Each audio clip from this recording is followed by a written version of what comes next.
here they come.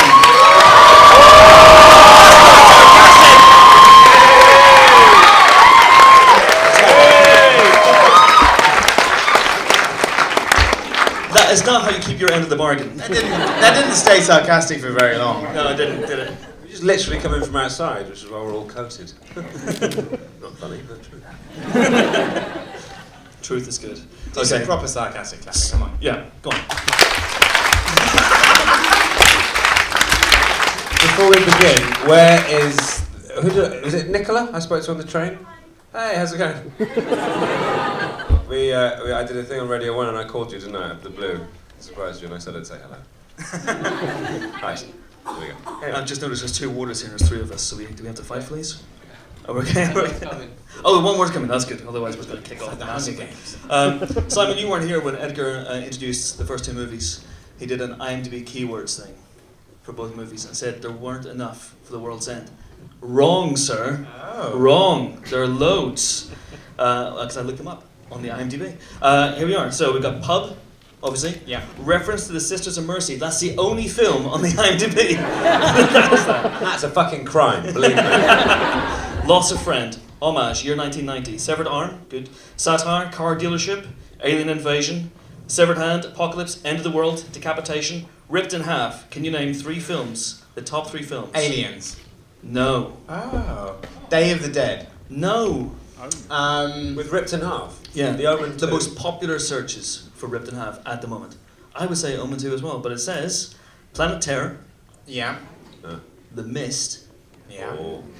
The World's End. Ah. But Bishop in Aliens, come on. I know. The guy in the lift in Omen 2. What's up with that? Third part, Present Day, Blue Blood, F Word, Group of Friends, Obscene Finger Gesture. Can you name the top 3 films that have an obscene finger gesture? Heathers. Yes. That's a good one because Yes. it gets shot off, doesn't it? Yes. It's not on here though. Top obscene finger gesture films. What's another one with a good flipping the bird? Bad Bad Taste, Taste. that's on the cover. Mm-hmm. Top Gun. I think Top Gun is in every Top Gun. You're all wrong, by the way. Evil Dead 2. Yeah, precisely, the Severed Hand. The 3 films, the 3 most popular films that have the obscene finger gesture search at the moment on the IMDb are 2012, Yeah. obviously, Titanic, and The Matrix. Is that when the iceberg flips them off? And a couple more. You've got Ice Cream, you're on there, obviously. Perks of Being a Wallflower, Place Beyond the Pines. And can you name the number 1 film in the search for ice cream on an IMDb keyword right now? Kramer vs. Kramer. It is The World's End. Ah, nice. Well done, Although technically there is actually no ice cream in the movie. It's just a wrapper. It's just a reference. Oh, reference to ice cream. Okay. It's just a reference. So yeah, going back to the idea of the trilogy, because I know you spoke to these guys about the origin of the idea, but I want to talk about the cornetto specifically. In this movie, was it always going to be that shot at the very, very end? Did you have it any other iterations for the cornetto? No, I think at one point it was going to be the last shot of the film. That we were going to have the wrapper go through frame, and Yeah, we wanted to literally throw it away on this one, and because we kind of, in some respects, made a rod for our own back in its very inclusion, because we'd done it with Hot Fuzz as a kind of sly rep back, and then I'm sure as Edgar told the story of how it became the most obvious connective thread between the 3 films. But we thought we can't make a huge. It has to be thrown away. Let's make it, and it was your idea to make it like a rubbish wrapper. I think in the 16mm stuff at the top there was. Oh, there was another one. There was another shot of Nicky. Yeah, you saw that. We did have at one point. We had young Gary and Andy, or young Andy eating a cornetto, and we even had the 1990 wrapper, and it was pretty cool. And I thought we should only see it once right at the end, so Wow. people would think we'd forgotten about it. Until the last thing. Yeah. The other thing that makes me laugh about it is I'm not quite sure what Andy intends to do other than lick those little bits of chocolate off the wrapper. That just shows how desperate he is. He's desperate for those little. We all do it, don't we? Yeah. When we have a cornetto. Maybe he's trying to grow an organic cornetto. Just Were you there on set, Simon, for that, or did you get to see history being made? No, it was my one fucking day off. I was with my family. And that's a real shot, isn't it? You actually blew that Cornetto onto the It was like a dryer and like 2 fishing wires. So it was very high tech. People would say, "Oh, was it CG?" No, it wasn't. How long did it take? I don't know, like sort of. It was quite like I think we had to digitally remove the fishing wires because every take, the perfect ones, the fishing wire was right over Nick's face. So there's a little bit of digital trickery in it, but essentially, it was just a bit of old school magic. I guess. Old school Cornetto rapper magic. And you can see some preparation for the Cornetto gag on the DVD, the making of, on the DVD and Blu-ray, which is out when? Edgar? Tomorrow. I'm going to be at FOP at 5 o'clock if you want me to sign your copy. Do it. Or else. I'm going to be with my family. I want to throw some quick fire questions to you guys before we throw it open to you, because I want you guys to ask as many as you possibly can. So, the section of disabled line. I heard there was an original line that was worse. Oh no. Can you possibly shed any light for these 300 souls on what that line was? No. But I will say that it featured the word super poo. And I say that as one single word. Super poo. And we laughed about it for half an hour. And then we realised that it was irresponsible. The thing you got to be careful of is that if you write a line like that, you've got to be prepared for one review distilling the entire movie down to that line. And so you don't want to kind of the entire sort of reputation of the film. If like the Times decide to kind of fixate upon one line, for them to be, well, it is a direct quote. So we didn't do it. But then I think the thing that's in there is funnier anyway, but we did have a more un-PC version. But we leave those un-PC jokes to Ricky Gervais. What is Gary's quest at the end? What's he trying to achieve? Oh, he's on a new, he just wants to conquer England now.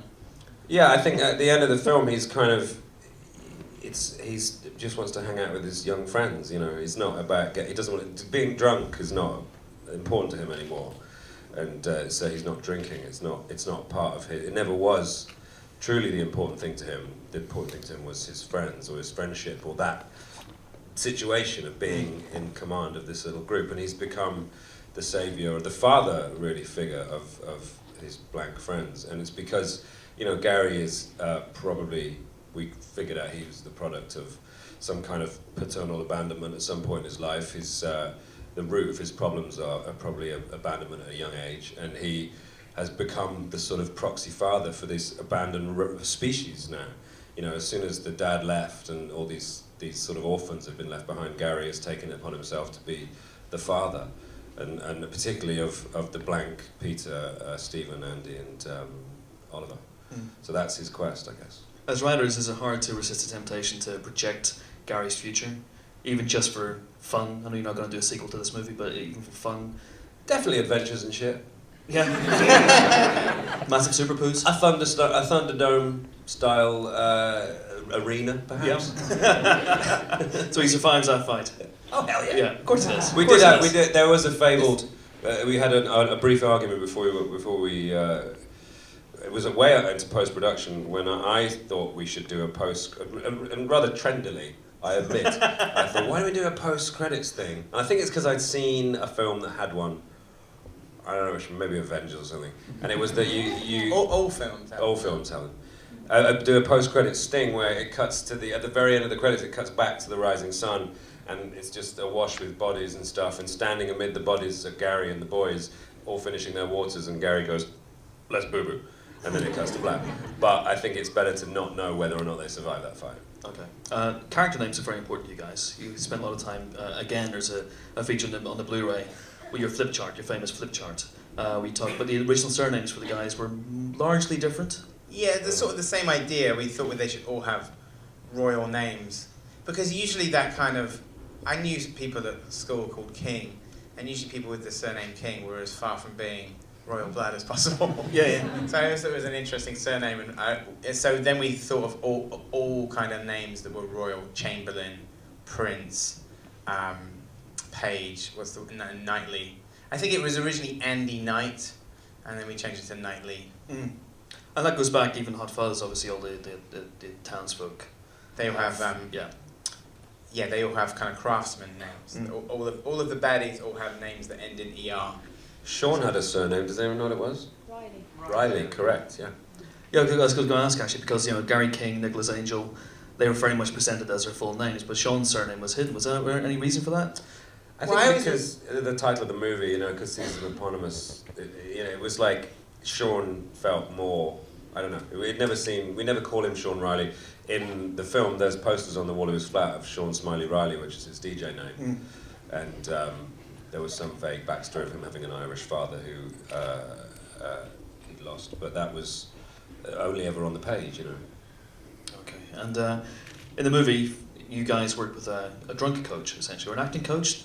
Isn't that right? He's like a fucking acting coach. A movement coach, that's what it was. A movement coach. He's a physical comedy guy called Cal McChrystal, and he's a theatre director, and he also does a lot of kind of clowning. He did a lot of the, if anybody saw One Man, Two Governors, but he did all of the amazing pratfalls in that. And I went to see that, and I was asking who did the choreography, and so we brought him on board to do like drunk coaching. So you see on the DVD an amazing extra where we're recording all of the cast acting at 1 pint, 2, 3, we're up to 12.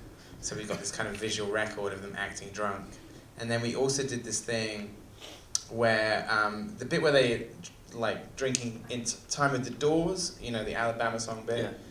We wanted to down the pint in time with the bridge of the song. Like we knew we were going to use that song, and we played it in on set, and that bridge was 7 seconds long.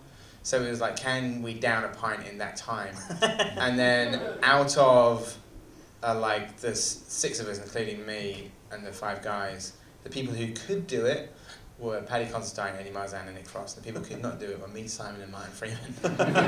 So there's footage of us, and we did it with water. We didn't even do it with beer. Actually, water I think is probably harder, right, in a way? Yeah, because Nick has a theory that beer's easy because there's bubbles, so there's actually less stuff there. Some of what's in the glass, there's bubbles.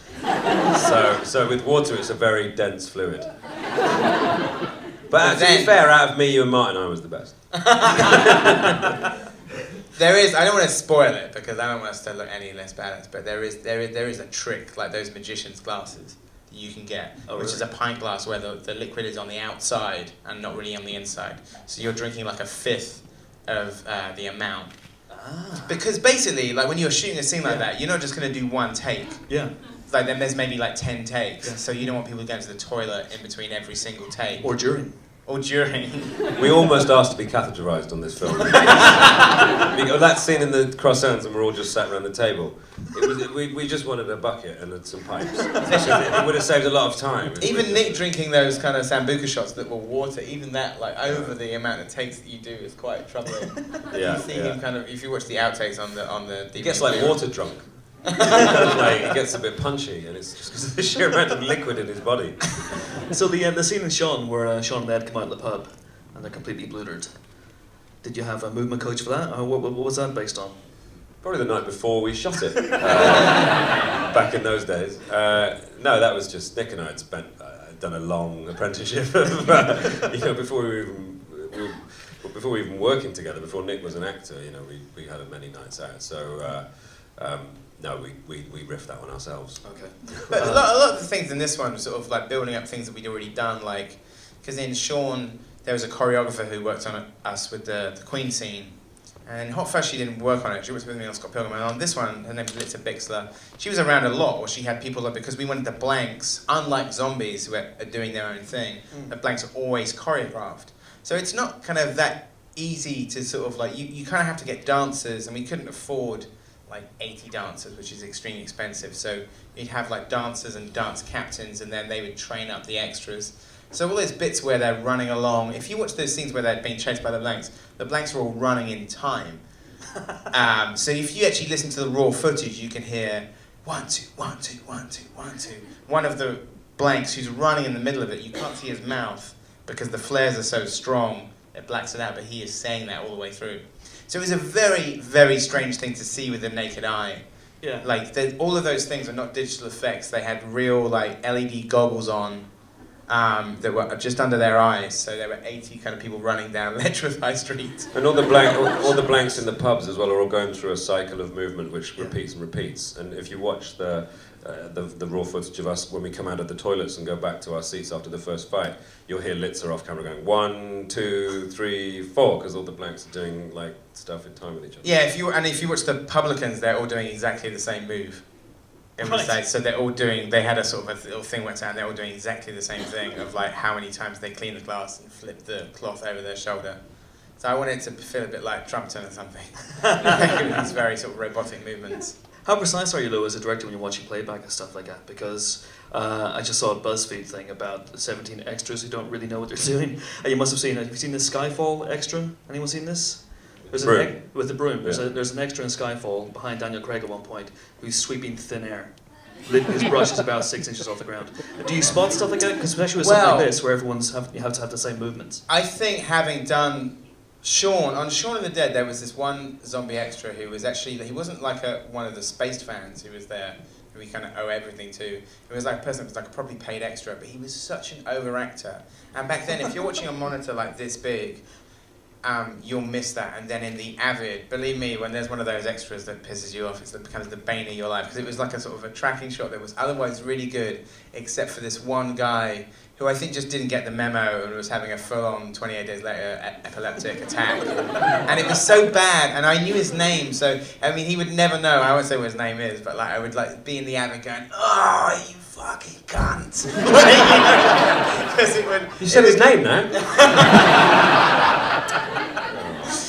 But so, with that in mind, because it's the worst thing if an extra screws up a shot. There's nothing you can do when you get to... You A, have bigger monitors, and B, if there's big crowd scenes, you have other people with eyes on the crowd. So sometimes the choreographer does that, sometimes Naira does that. If there's like a big scene where there's lots going on and Naira's there, I'll say, watch the extras. Just to avoid something like that if there's somebody who kind of F's it up and it would be like an otherwise perfect take. But on this one, we were very like regimented. Everybody was either like a stuntman or a dancer or an extra that had dance experience. And so you kind of see that. They all do sort of syncopated turns all the time. And what did you do about the extra? Sean, did you have to cut around him, or did you I had him him out? shot. Fair. I did and cut that shot reasonable. out. No, I had to cut the shot out, or I cut it really short, which is a shame because it was otherwise really good. It just annoyed me, and I didn't want it to end up on that BuzzFeed article. But he plays Oliver in The World's End, so that, it works out nice. Yeah, it works out nice. He did write for himself. Okay, I'm sure you guys got loads of questions for Simon and Edgar, so I think I can see hands going up in the air, and we've got roving microphones going around. There's the first one up there, about 5 rows back. Yes, sir, you, with the hand, thank you. Good evening. Hello. I've just noticed in The End of the World's End, with the blanks and the very final sort of scenes, what I think looks like Martin Freeman's blank dressed as Bilbo Baggins. Is that intentional? What kind of thought or what kind of design went into... You've been here too long, mate. True, very true. But I don't know. I thought he appeared to be wearing a cape, and it kind of. Oh, I see. No, that's you mean young Oliver. Yeah, you're right. No, that's totally unintentional. The idea was that the what they're wearing is a sort of cobbled together, almost sort of slightly medieval.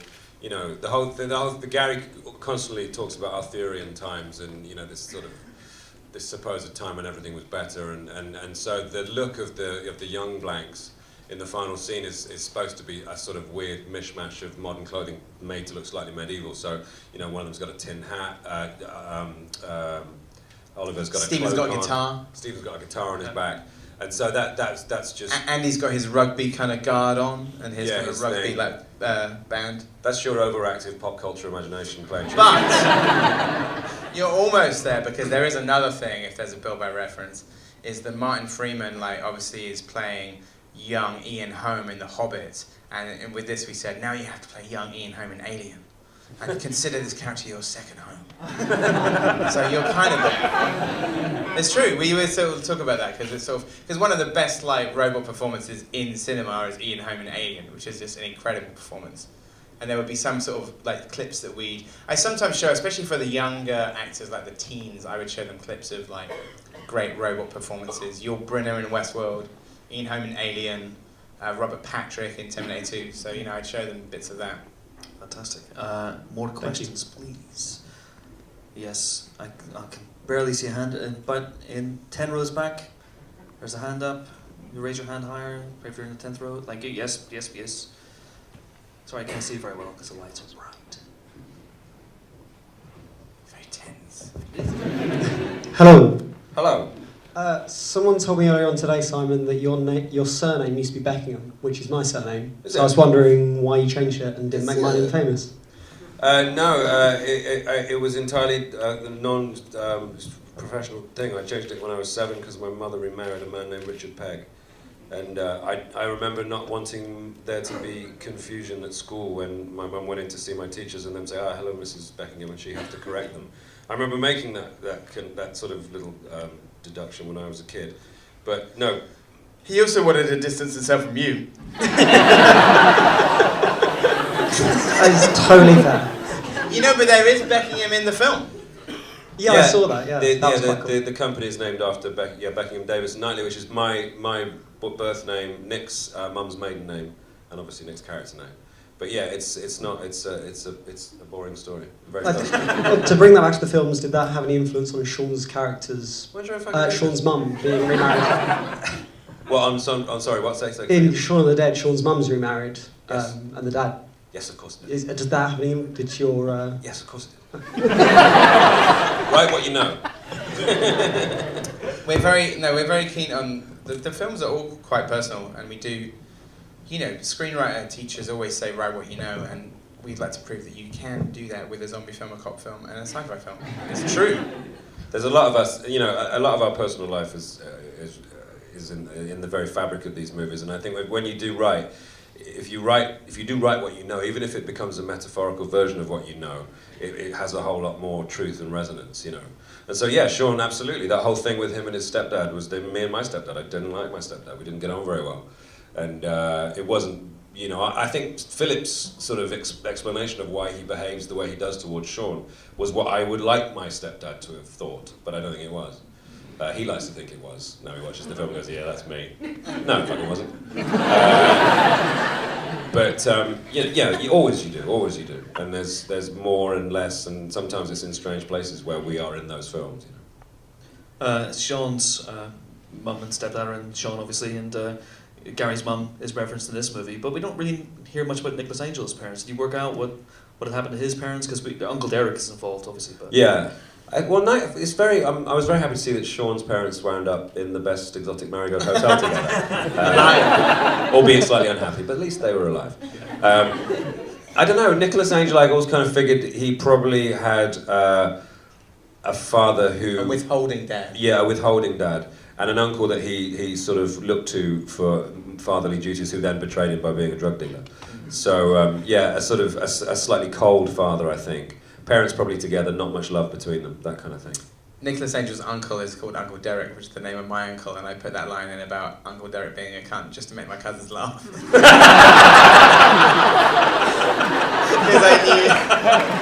I knew they would. I knew they'd find it funny, which they did. how did Uncle Derek take it? He came to the Birmingham. We had a Birmingham. Fuck him, he's a cunt. He loved it. No, he loved it. Awesome. Any more questions? Who's next? Yes, please, over here in the second row. Thank you. Hello. Oh, bloody hell. I was wondering, when you get to the edit process, how do you gauge whether or not a joke is still funny or not? Because I presume, obviously, by the time you guys get there, you've seen it and heard it 100 times. So how do you know if it's going to work, and how do you know it's funny still? I don't know. I think the thing is you have to trust in the gag on the page. And the things, if you've shot it, if you've done a lot of coverage, which we do, a lot of takes, which we do, you have to believe in the take. And I think maybe when we both done TV in the past, sometimes you work with comedians who naturally the feeling is that something will get a laugh in rehearsal on the first take, and the crew might laugh after cut, they might laugh. Second take, third take, they're not going to laugh at all. And sometimes you get people who go bigger because they're trying to make the crew laugh, or it gets wilder and wilder. But I think we've learned over the years to just kind of like be secure in the knowledge that what was on the page that you wrote 2 years ago is still going to be funny, because you guys are going to see it for the first time. So you got to not lose sight of that. And then when you're in the edit, me and my editor, we look at all the takes, and sometimes we kind of like, we put them all in a row and then say, I like 3, 5, and 7. And then we try them all in the scene, and then the one that kind of works the best is the one that's in the movie. You have to trust your instincts, I think. You know, you write a script and you have to trust that you're able to write comedy, and you know, you've done it before, and if you think something's funny, then hopefully other people will think it's funny. It's kind of risky take, I think. Simon, how involved are you with the editing process? Do you check in again? I do. I leave it to Edgar and Paul, and but I come in, and Edgar likes to show me things, obviously, because we collaborate, and it's always good to, he trusts me and stuff, but I equally, if not more so, trust him. So I am able to then go off and maybe start another job or stuff. But I'm always I can check in when I can, and I see the various cuts of the movie before it's locked. So yeah. Fantastic. I think there was someone else. Yes, right back there in the 5th row. Look how precise I am. Yes, please. Hello. Hello. You always have such wonderful, quirky music, not only in the movies but in Spaced as well. Could you tell me a little bit about that, the choices, and how you find it? They're usually all things that we've either written into the script, or we've made like a list of stuff. Like sometimes you shouldn't. If you're a screenwriter, don't write the names of songs into a script. Because if the publishers ever see it, they'll like charge you 3 times that if they realise how important it is to you. But with this one particularly, with all of the things we've listened, maybe it was Spaced, not that much of it was written into the script, and it was just a general vibe that be in the edit, trying lots of stuff.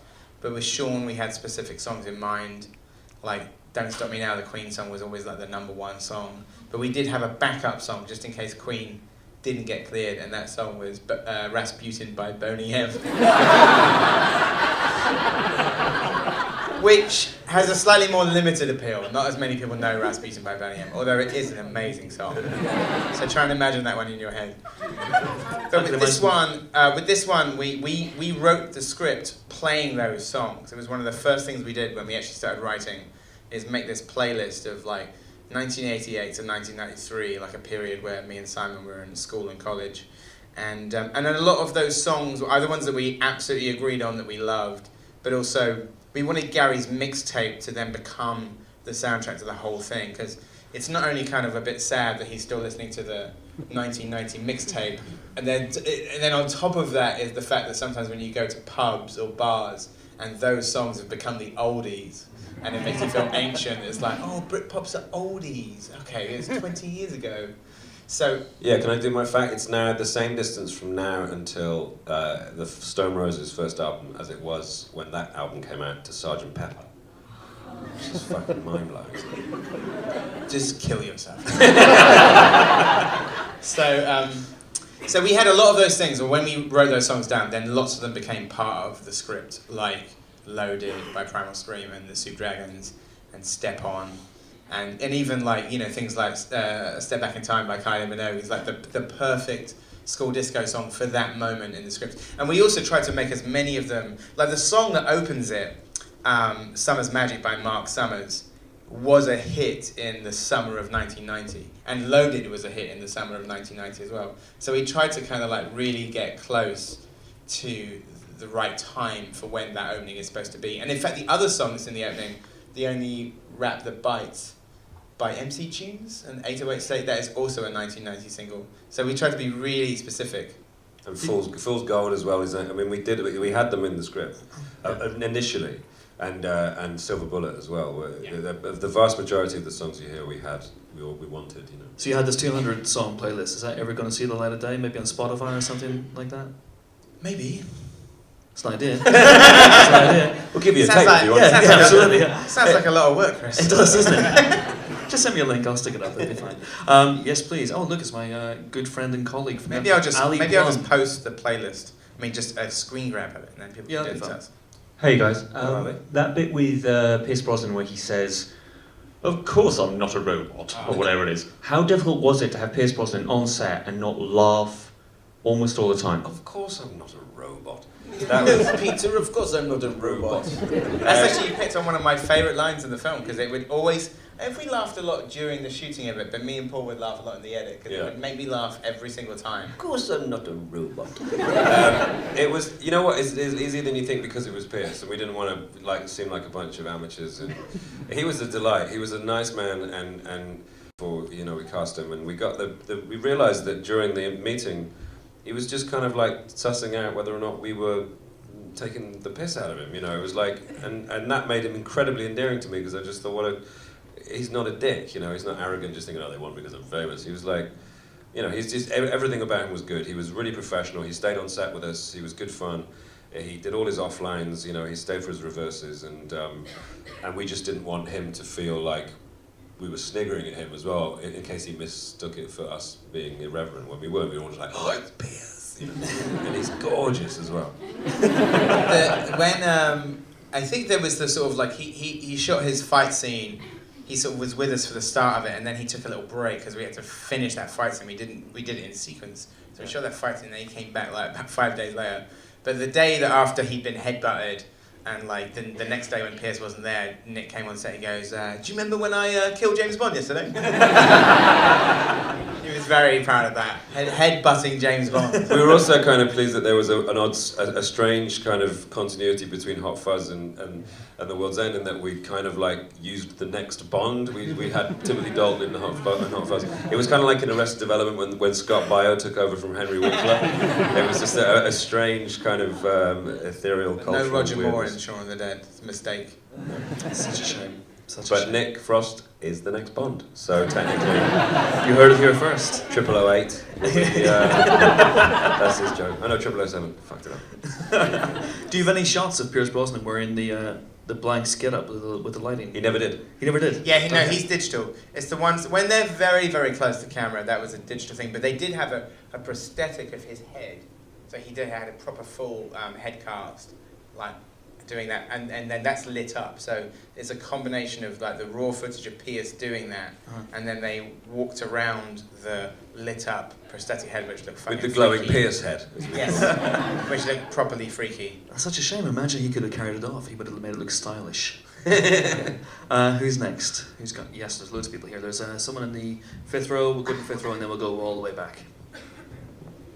Hi, sorry for the kind of cheesy interview question, but did you ever think that these films would be as iconic as they are so quickly? Oh, they're so cheesy.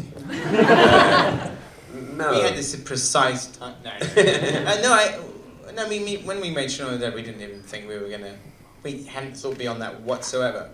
Like, we hadn't really even thought, when we finished the film, we were hoping that people in this country would see it.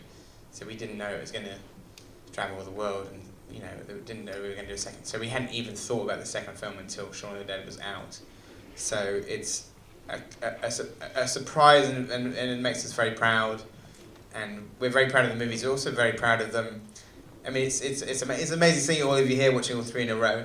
I feel very proud whenever we watch them in other countries. There's something very strange about sitting in Hollywood watching Crouch End. It's very strange and pleasing. So I like that, because I think this thing is that one of the things that we're very proud of is that we didn't make any sort of concessions to them being transatlantic. That they're very English, and they don't have any American actors in them to try and make it more commercial. So we sort of stuck to our guns on a number of things. Somebody did say when we were getting Hot Fuzz together, someone somewhere high up suggested, what if Jack Black was like an FBI agent and he sort of came into Sanford, and it was like, what? I absolutely adore Jack Black. He's brilliant, but it just would have been such a sellout thing to do, And then one of the real things that link these movies, the kind of, the Cornetto is a very easy shorthand for the link between the three, but there are deeper things going on, and one of them is that they're all British, very British. They're all set now, and that really is the kind of one of the key connective tissues between the three of them, is that they're set here, they're set now, and they're entirely British casts. And we wanted them to be in locations that you wouldn't normally see outside of like Mike Leigh or Ken Loach. Usually when you'd see London in film prior to this, it would be either Richard Curtis London or Guy Ritchie's London, and sort of showing like the kind of the boring suburbs was more important to us. No, Crouch End's not boring. Well, but it's still, it's quite, it's very pleasant. It's more normal. It's hilly. But in terms of the iconography of the movies, because you guys clearly pay a lot of attention to that, you've talked in the past about how you designed Sean to be iconic, and I imagine you did much the same with Gary and Nicholas Angel as well. There was something, David Walliams said this thing about Space, which really stuck with me, is when Space was on, he said, oh, the costumes are really good, you could draw all of the characters afterwards. And that's something that really stuck with me, especially with Sean, the idea of contriving to keep him in the same costume throughout the entire movie. And pretty much everybody else as well. Even the people that change costumes kind of keep the same colours. So you sort of don't kind of like, because you see in a lot of rom-coms or sitcoms like Friends and stuff, people change costume every single scene. And in Spaced, Tim and Daisy never change costumes. They always have the same coat because they're, they're poor, or they're not, they can't afford lots and lots of...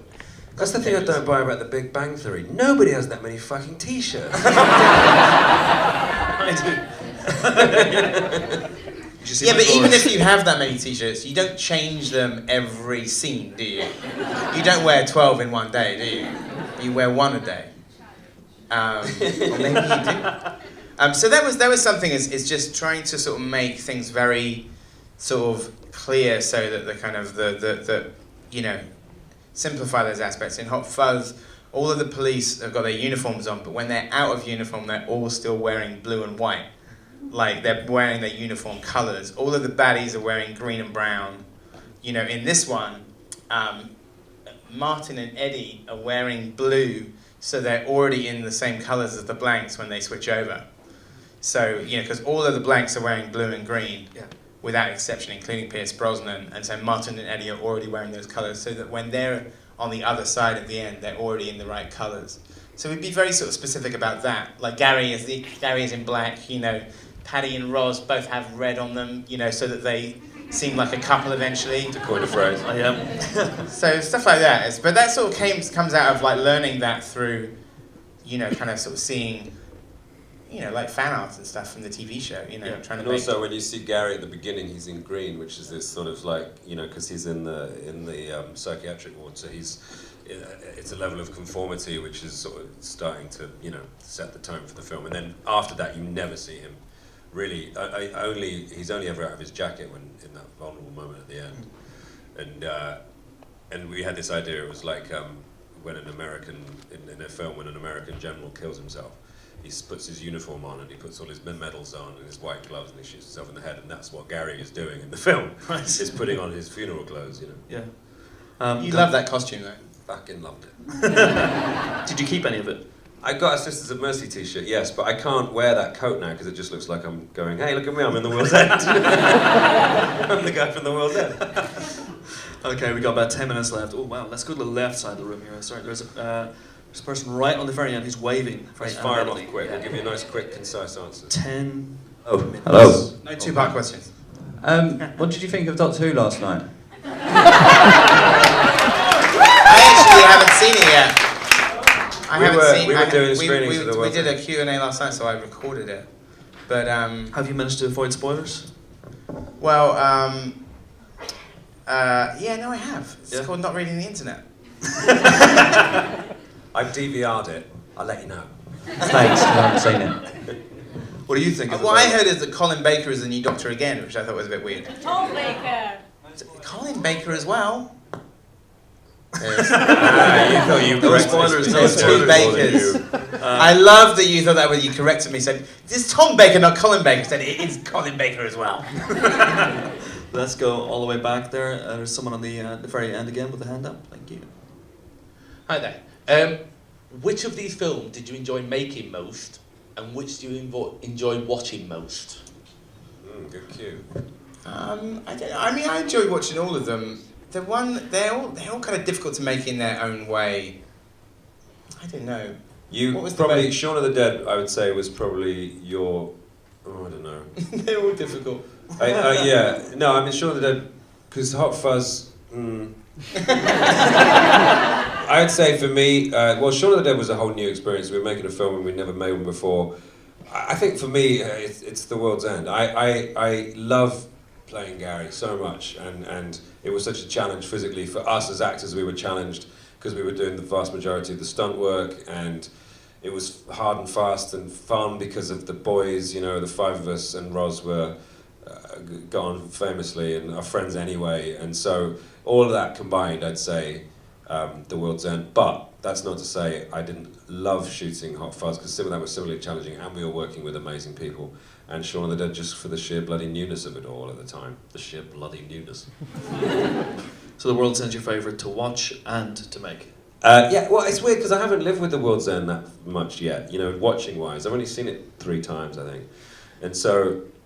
it's good, you should watch it more. I think that's the weird thing. Sometimes when people said, "Oh, I saw The World's End, it wasn't as funny as Shaun and Hot Fuzz," it's like, well, you've lived with Shaun and Hot Fuzz for 10 years, or you know, wait and get the rest of The World's End, you know, because there's a lot that gives back on repeated viewing. There are jokes in there you're not supposed to get the first time, really, because you can't get them unless you've seen the film once. So in terms of the script and everything, I'd say The World's End on both counts. Edgar, undecided. Yeah, I love watching them all. I mean, yeah, like I said, I just feel sort of very proud of sort of what we set out to do. You know, it's you know, very sort of. I feel like we've been extremely fortunate to make these films, and I don't forget that. I try not to forget that. We've got about 5 minutes. Oh, holy shit. That's a lot of hands. Okay, there's 2 hands of shot up right here. And pointing at someone now, like, oh, her, him. Oh, we'll come back to you, but we'll do these 2. We'll do these 2 guys first, then we'll come back and do you. Yes, please. A bit cheeky. How's Ant-Man? Wait for the microphone, Jesus! It's not anarchy. A bit cheeky. How's Ant-Man coming along? Good. Thank you. Next question. Kind of stepping on the same thing we just said, but out of all the 3 films, maybe Space Stephen, what's your favourite gag? Which one do you keep coming back to that makes you laugh the most? Gag? Yeah, joke, gag. I would say in Shaun of the Dead, it's probably the final moment with Shaun and Ed in the shed. Hot Fuzz. It's got to be the granny bit, hasn't it? Kicking the granny in the face. And with The World's End, the fights, just the fights, you know, the bathroom. I'm a big fan of the beehive fight. I love that. The one-handed kind of pub foo was great fun. And Edgar, favourite jokes? Do it. The disabled toilet one's funny. Yeah. In Shaun, I think sort of, oh God. I don't know. I can't really pick. I have such odd kind of like lines that make me laugh when I watch it. So I don't know. Final answer? Yeah. I do throw you a curveball. All right, let's go all the way up to the back, and there are people point again so we can see you. Okay, fantastic. There we go. That's the way to get a question answered. Also, I accept cash donations. Wrong person, right at the very back. Honestly, there were people pointing. Can I go? Don't get all sheepish about it. It's all right. It's okay. What advice would you give to an aspiring director who hopefully wants to get like somewhere to your sort of standard in the future? Don't fucking bother. Be tenacious. Don't give up. Try and stand out from the pack. Try and write with somebody else. You're writing comedy. Try and find an actor that you think embodies what you want to do. It's true. It's true. Simon, are you available for budding directors? Yeah, he's not working with me anymore. So. If you can't hire Simon Pegg, don't bother. But no, I think they're all of those things. I think I was very sort of like, I think sort of sometimes, especially if you write comedy, writing comedy on your own is not a lot of fun. So find a writing partner, and then, you know, find actors that you want to collaborate with, you know. I think that's really important. Fantastic. And now, the very, very back. Yes, please, the people who are waving. This better be bloody good. 2.5 minutes left. Hiya, I'm hoping I didn't miss it, but were you not tempted when you were writing The World's End to include the line, "You've got blue on you"? No, we're not tempted, but obviously it came up, you know, but it seemed too obvious and too knowing in a way. We do, I mean, we're not at all averse to making reference to our own work, and in some respects need to in order to link the 3 films together, because we want them to be a loose trilogy. But it just felt, because that line became so, people say it to me all the fucking time, you know, and I love it because I'm never tut, or I said that as a joke. It's lovely. People say anything, that's great. But it just felt like, everyone knows that line, so we're going to say it again. I think it was the first thing I said to you when I was on set. Yeah. And I thought, I'm so clever. Oh, look at me, you've got blue on you. What a twat. No, not at all. We've got two more questions. Right at the back, let's stay in the back. There's a gentleman with his hand up. He's underneath the second light in the middle. I can't be more precise than that. His name's Ian. He has chlamydia. Not anymore. No, I was just going to ask what the relevance of the hedgehog was in Hot Fuzz. Never been asked that question before. Not many funny, I'm actually interested.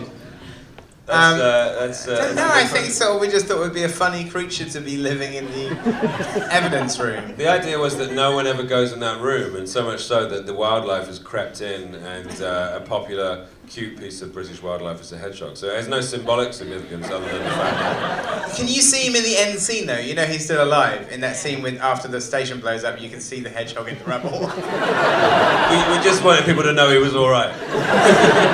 But it's very funny to do like a big wide shot with all the actors, and also to have a hedgehog wrangler on set. That's quite funny. But he so there's a real look out for the hedgehog. There's a second appearance in that film if you really look hard. Well, he went on to star in The Hobbit, so there you go. By the way, is that the only time you've been asked that question ever? Is that the first good one. Yeah. All right. But I've never been asked, what did you think of Doctor Who last night? That doesn't often come up. The last question for these two gentlemen on this particular press tour will go to... Yes, this might be our last Q&A in London for a long time. This Look at Yoda. Here, this lady here, about 5 or 6... Do you want to take one more from the person who went, oh? Yeah. Go on then, the person who said, oh. The penultimate question on this press tour. Okay. You can't all start saying, oh. I'll say it. Well, have you ever held your hand in the air and gone, oh? Thank you for letting me be the second last question. I was just wondering, when you're writing the comedy, obviously you rely a lot on references. So how do you balance the references to previous films and original content when you're writing your scripts? I think we do less references than people think, actually. Space was very reference heavy. And Shaun of the Dead, we wanted to make sure we paid homage to our forebears, that we called the film Shaun of the Dead so people knew we were lifting a mythology from another filmmaker, George Romero. Hot Fuzz obviously was a kind of about action cinema, so there were references in there. World's End is far less referential than anything we've done before in terms of nodding and winking about stuff, wouldn't you say? Yeah, I think so. We wanted to kind of, it's inspired by things, but it doesn't really have any direct references. You sort of want to kind of create characters that they sort of talk about other culture. Apart from Hot Fuzz, it's different because Danny's an action movie fan. But even in that, the idea is that Nicholas has never seen anything. So that was the idea. And in Shaun of the Dead, they don't actually make reference to any movies. We sort of tried to give ourselves rules in a way. And so it's sort of less interesting if, in this movie, they sort of said, oh, remember in Invaders from Mars, they did this, so we just kind of sort of imagine it takes place in the world where they haven't seen those films. And Sean, did zombie movies exist? Because obviously you had Full Cheese Restaurant, you had Forey's Electric. So no, I think the only time they broach it is when he says, don't say that because it's ridiculous. Yeah. That's the only time they sort of talk about the... Yeah. But in a similar way, that's the same with most of those films, is that they don't actually, they're not in a world where zombies really exist, Apart from Return of the Living Dead, where they sort of talk about Night of the Living Dead being real, saying it's an urban myth. Oh, yeah. If the zombie apocalypse had happened in space, then Tim and Mike would have been watching Resident Evil and going, what do we do? But we didn't want the characters in Shaun to have any kind of cultural reference to know what to do, And obviously you pared it down at World's End. You said in the past you only watched 2 films really as reference for this, and the references are definitely pared down. The scene in the smokehouse, is that a Jaws reference deliberately? The fact they're comparing scars and wounds? No, but we do mention aliens in that moment. We kind of almost blanched about saying the word aliens because we thought people would think it was a reference, but we had the film, we screened the film at Comic-Con. And I sat next to Bill Paxton, came to see the film, which was very exciting. He was a very nice man. And all the way through the film, he was going, oh man, like this, which was great. It's like having to sit next to Hudson from Aliens. In fact, at the end he went, film over, man! But he didn't. But when I said aliens, I couldn't help reaching across and going, huh? But otherwise, no, it wasn't. It was just a way of, it was a very obvious way of just determining if you've been scarred, and obviously you can't help but think of that scene because it's such a classic. I more of the scene of The Thing in a way, proving that you're human. Yeah. And the last question: who was Sighing lady. Who was the first person to do that? Was it Yoda? Accept no substitutes. Okay. I'll accept the question. It's fine. This would really better be good now. Hey guys. Edgar, you said earlier about how the idea came for the pub crawl with the older guys, but at what point did the idea for bringing in aliens and the blanks and that? At what point in the writing process did that come to be? Early on, I think actually when we first started talking about the idea, because we thought, I think we'd always liked those kind of the quiet invasion films that are like the sort of the paranoid invasion things where the invasion is already in progress, like that it's been going on for a long time, and also because mostly in those films, like it's something to be kind of scared of, and we want it to be like what the aliens are offering is they see it as benevolent, they see it as improving Earth, but you've got a character like Gary who doesn't want to be improved. He wants to stay being a flawed kind of fuck up because he thinks that, and he's correct in a way. It is what makes him human. Yeah. So that was what inspired it in a way. Was the idea of doing one of those movies where it was like and there's lots of things about identity within that. And the nice thing about those kind of body snatcher type films is that the idea of it also being like a fountain of youth. You know, that at the end they get a chance to be younger again, which is again what one of the characters desperately wants to do. So it came very early. And I think it came. I think it came the day we spoke about it the first time because we were having a conversation on an aeroplane from Wellington to Sydney, and the conversation carried on right up to the baggage carousel at Sydney Airport, and Edgar, we were talking about going home and everything being like feeling weird and different, and you think it's because you've changed, but really it's because, and we like said alien robots as like a joke, you know, it was almost like the most ridiculous thing, that what could we do next, and it just sort of stuck, and wound up being the very thing that became our enemy in this movie. And at what point did the idea of having a protagonist as damaged as Gary come into play? That happened a lot later. I think we had the idea for the movie in 2007, and we did start writing it. The full extent of Gary's kind of, came later, but definitely the idea came very early on, is that one of them is leading the pub crawl. Yeah.